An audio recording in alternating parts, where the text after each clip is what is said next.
Sejak aku kecil, aku sering banget mendengar suara dengungan itu. Dari manakah asal dengungan itu? Aku sering kali menanyakan kepada orang tuaku, dari manakah asal dengungan tersebut?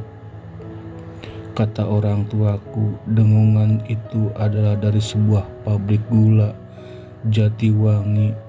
Tanda tersebut menandakan jam waktu istirahat pekerja pabrik gula Jatiwangi. Ada juga sebagian mengatakan bahwa tanda tersebut adalah sebuah tanda bahwa air yang mengalir ke pabrik gula itu ditutup. Sebagian besar tanah-tanah Jatiwangi ditanami kebun-kebun tebu untuk produksi gula Jatiwangi. Kini Jatiwangi hanyalah puing-puing kenangan.